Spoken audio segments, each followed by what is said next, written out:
नमस्कार दोस्तों, आज की प्रेरक कथा। शिव के साथ आप कहाँ भी जाओ, शिव जी के दर्शन करने के लिए आप जहाँ भी जाओगे वहाँ शिव जी के साथ ये चार चीजें आपको जरूर दिखेगी। तो चलो, ये चार चीजें भगवान शिव का ध्यान करने से मन में जो शिव जी का जो रूप आपको नजर आता है, उसमें एक वैरागी पुरुष की मूर्ति हमारे समोर आती है। तो इनके एक हाथ में त्रिशूल, दूसरे हाथ में डमरू, गले में सर्प की माला और सिर पर त्रिपुंड चंदन लगा हुआ होता है। आप दुनिया में कहीं भी जाइए, आपको शिवालय में शिव के साथ ये चार चीजें जरूर दिखेगी। क्या यह शिव के साथ ही प्रकट हुए थे या अलग अलग घटनाओं के साथ यह शिव से जुड़ते गए? तो चलो देखिए, हम आज इन चार बातों का, इन चार चीजों का विश्लेषण करते हैं। पहली बात है, शिव जी के हाथ में त्रिशूल क्यों है?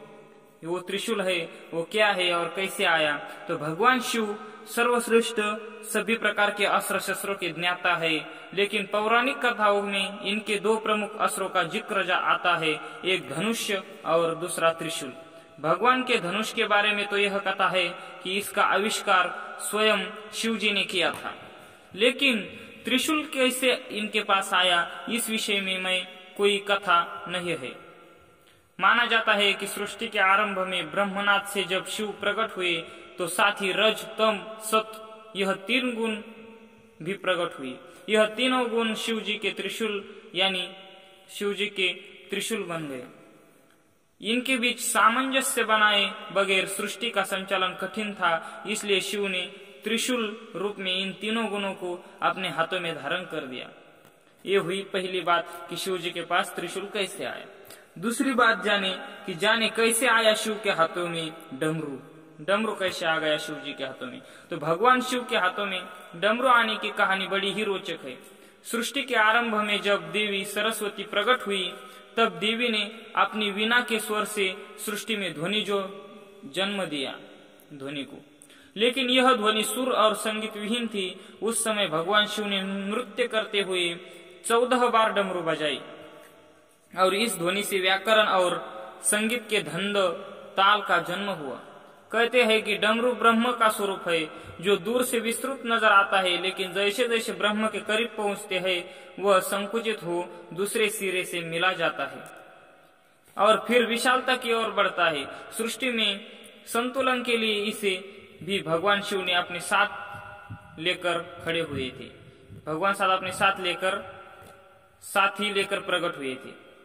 शिव के गले में विषधारी नाग कहाँ से आया? दोन बातें हो गई। शिव जी के पास त्रिशूल कैसे आया? तो सत्व, रज, तम, इन तीन गुणों को शिव जी ने हाथ में लिया और उसका ही इस उसी तीन गुणों का एक त्रिशूल बन गया। और दूसरी बात है कि उनके पास डमरू कहाँ से आया? तो भगवान शिव जी डमरू लेकर ही प्रकट हो गए। और तीसरी बात है, शिव जी के गले में विषधर नाग कहाँ से आया? तो भगवान शिव के साथ हमेशा नाग होता है। इस नाग का नाम है वासुकी। इस नाग के बारे में पुराणों में बताया गया है कि यह नागों के राजा है और नागलोक पर इनका शासन है। सागर मंथन के समय इन्होंने रस्सी का काम किया था, जिससे सागर को मथा गया था। और कहते हैं कि वासुकी नाग शिव के परम भक्त थे। इनकी भक्ति से प्रसन्न होकर शिव जी ने इन्हें नागलोक का राजा बना दिया और साथ ही अपने गले में आभूषण की भांति लिपटे रहने का वरदान भी दे दिया। चौथी बात है कि शिव जी के सिर पर चंद्र कैसा पहुंचा। चौथी यानी आखिरी बात है, मैंने आपको चार बातें बताई, उसमें तीन बातें बता चुका हूँ। अब चौथी बात है कि शिव जी के सिर पर आपको चंद्र दिखता है, वो कैसे आ गया? शिव पुराण के अनुसार चंद्रमा का विवाह दक्ष प्रजापति की 27 कन्याओं से हुआ था। यह कन्याएं 27 नक्षत्र है। इनमें चंद्रमा रोहिणी से विशेष स्नेह करते थे। इसकी शिकायत जब अन्य कन्याओं ने दक्ष से की तो दक्ष ने चंद्रमा को क्षय होने का शाप दे दिया। इस शाप से बचने के लिए चंद्रमा ने भगवान शिव की तपस्या की। चंद्रमा की तपस्या से प्रसन्न होकर शिव जी ने चंद्रमा के प्राण बचाए और उन्हें अपने शीश पर स्थान दे दिया। जहाँ चंद्रमा ने तपस्या की थी वह स्थान को सोमनाथ कहा जाता है। मान्यता है कि दक्ष के शाप से ही चंद्रमा घटता है और दक्ष के शाप से ही चंद्रमा बढ़ता रहता है। तो चलिए, मैंने आपको 4 बातें आज सोमवार के दिन इस वीडियो में मैंने आपको बताई। आपने मेरा वीडियो लास्ट तक देखा, इसलिए सभी दोस्तों को धन्यवाद।